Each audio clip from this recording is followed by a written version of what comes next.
Eden Zero Chapter 277 is out, and this was actually a pretty good one. Not a whole lot of action in this chapter, but we do actually get some more reasoning to Shiki's thought process, and actually how he plans to basically resolve the utter mess that he basically put himself in the last chapter. Which, again, I stand by the decision that it is a good decision for Shiki, as literally that was his only real option, as he didn't want to lose everybody again. But this chapter gives us an actual concrete explanation as to why Shiki not only chose this choice, but how he plans to essentially fix everything at the end. And I'll get into that when we get into the actual chapter. Also, Ziggy versus Void is actually going to continue, which I am very happy with, and I can't wait to see more of. And before we get into this chapter, don't forget to like and subscribe and hit the notification bell for updates on future videos. It really does help, and it shows that you enjoy the content I make here on the channel, and shows you want to see more. Eden Zero's been doing a lot better recently, and I am happy for it, as I just want to keep covering the series as much as I possibly can, because I just enjoy the series oh so much. Now then, onto the chapter. Chapter 277 of Eden Zero, titled Fading Mother. As we start off with a nice 2-page spread of the Eden Zero in the middle of space, as space is warping around. As the entire crew is finally gathered back on the Eden Zero, as they're wondering what's going on. As it seems, space is just shifting all around them, and everyone's wondering if something happened to Shiki, but Herman says no, it's worse than that. Ether is rapidly declining throughout the cosmos. It's possible that something happened to Mother. As everyone's wondering what this means, Herman comes to the conclusion that if they keep losing ether at this rate, then in the near future, humans will no longer be able to survive, and eventually, machines neither will either. As everybody is thinking what's going on, Wise just shouts what's going on with Shiki right now, asking why he let this happen and that he should do something. As we cut back to Shiki and Rebecca as they're witnessing Mother disappearing. As Happy asks the important question, was this really the best idea? Rebecca goes on to say, well, if we had saved Mother, then Witch and Valkyrie and even Shiki, we'd lose them all again. And as Shiki goes on to confirm this. But he says, and I don't want to lose anybody. So first, I made sure our now isn't going to change. As Rebecca is wondering what he means by our now. As Shiki says, look, I trust Mother. I believe she'll make sure I get the results she promised. In other words, I made sure that everyone who's alive in this universe stays alive. Peanuts calls that wishful thinking, and she's right. However, this is basically a deity at this point with infinite possibilities.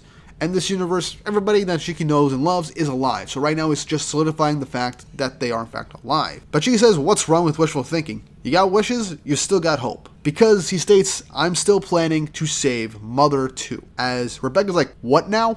As Happy's like, she's disappearing right in front of you. How are you going to save her right now? Shiki says, I'll explain everything to everyone right now. And asks Pino to connect to the Eden Zero. As Shiki finally basically explains the current situation to everybody. As they're like, wait, you met Mother, and you erased her. And Shiki's like, well, she's not gone yet. As Herman and Wise like, what the hell are you even thinking? How did this even happen? All the ether is going to go away now because of your dumb decision. As Shiki just tries to tell him, calm down, I'll give you guys the full details later. But anyway, I'm going to change Mother back to her original planet form. She herself said that's what will save her. I'll explain this once we go through Shiki's thought process here. Shiki goes on to state that Mother is a planet, and that means if she gets eaten by a chronophage, we can change her back to her planet form. As Wise like, wait, but based on what you told us, that planet was dying and had to use the last of its power to overdrive into Mother. If you change her back into a planet, it's just going to be a repeat of the exact same thing. And Shiki's like, you're right. Mother has already been eaten by a chronophage and turned back into a planet once before. But for all we know, it's happened more than once. Maybe it happened just a bunch of times. As Shiki says, but this time, we'll stop the planet from being destroyed. Scissor's wondering how they would go about this, but Shiki goes on, our technology might be good enough to save the planet, right? As Pino and Happy go over everything like, well, the planet civilization was not advanced as ours. And Happy goes on to say, yeah, they didn't even have androids. We know a lot more about science. As Wise goes on to say, even if that's true, how will we get the chronophage here? As we go back to planet Lendar during the whole Operation Planet Eater thing during that whole arc, where they basically baited a chronophage to show up and eat the planet, with Rebecca essentially as bait. Rebecca goes on to say that they just summoned the chronophage there because it just happened to be nearby. But she then waits a second and says, wait, maybe we can summon a chronophage. If we do that, we might be able to get a chronophage here to this cosmos. So before we move on with this whole situation and another end goal for Shikis Plan, let me just explain what he's thinking right now. So in the previous chapter, we learned that if Mother is saved, she'll revert back to her planet form and just solidify all the future timelines where everyone died. but ether will continue throughout the cosmos. But she was eaten by a chronophage at some point, as she then turned back into a planet and then had to be overdrived all over again, which is how Ziggy met Mother at the moment of her overdrive and found Shiki. But if he chooses for Mother to disappear, the ether in the cosmos will begin to dwindle over the centuries until nothing remains, but everyone in the here and now will survive. So what Shiki is thinking is that for right now, Mother will do what she promised. She'll disappear and make sure that the current timeline is the current timeline. No other divergence, no more timelines after that. But the fact that she didn't disappear instantly showcases that this isn't an instantaneous process. Even though Shiki did basically doom the universe in this instance, he did for a second think things through with the information presented, showcasing that even though Mother is solidifying the timeline, he's thinking that if he can get a chronophage to eat Mother and revert her time back 20,000 years, like what happened previously, then that means Mother can be overdriven again, and thus fueling ether throughout the cosmos. And if he does this after things have been solidified, Mother can exist and everybody who has died previously can still exist in this current Universe Zero timeline. And with the technology that they have right now in the other 4 cosmoses, Shiki's saying that maybe they can use this knowledge to go to Earth and have them help the planet not die, and perhaps even help overdrive the planet and evacuate the citizens so Mother can be back and no one will really have to die or whatever. That is my understanding of Shiki's whole thought process for this plan to save Mother and everyone else. So, in extent, Shiki did technically get a third option, but he had to think it through by taking one option in the here and now, and then save Mother through the obvious thing of a chronophage, as the ability that a chronophage could take out someone that's essentially been existed for eons and is almost godlike showcases just how strong the chronophages are in the universe. So, whole hierarchy thing. So that is an interesting way to go about things. I think that's actually a pretty solid plan based off the information that we've been given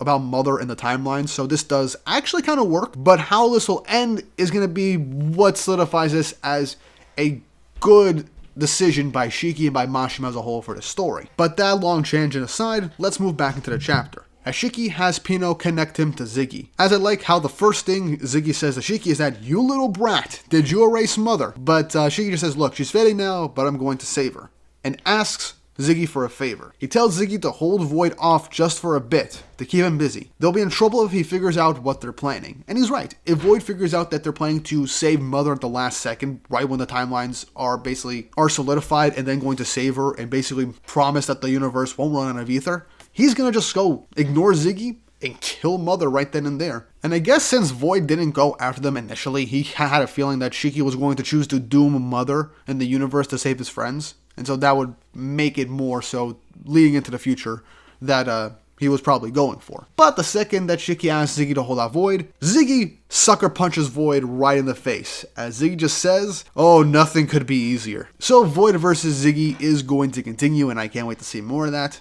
because Ziggy is still one of the best parts of the story. We cut back to Shiki and Rebecca as he says, "Rebecca, I'm gonna need you to summon a chronophage again." And Rebecca says, "I don't mind, but do you really think this will work?" Shiki says, "I know it will, and I have one last job to do too." As Rebecca asks what he means by that, Shiki says, "Once we've gotten everything to work, I'm gonna destroy that chronophage," ending the chapter. So, what's interesting here is that not only is Shiki basically going to save everything, but he's planning to destroy the chronophage. And I'm curious about how that's going to go down. My guess, he probably needs his gravity ether to compress or whatever.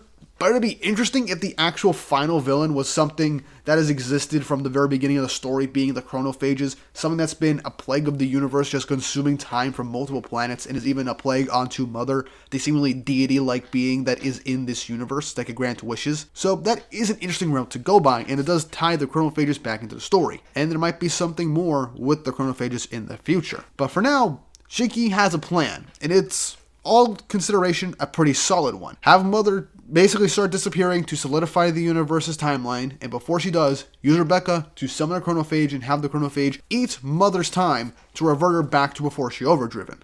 And with the countless years we have left, have the people from the other cosmoses, since they still exist, to travel to the current one, go to Earth, and thus save everybody by giving them a share of their scientific knowledge and learning how to use ether.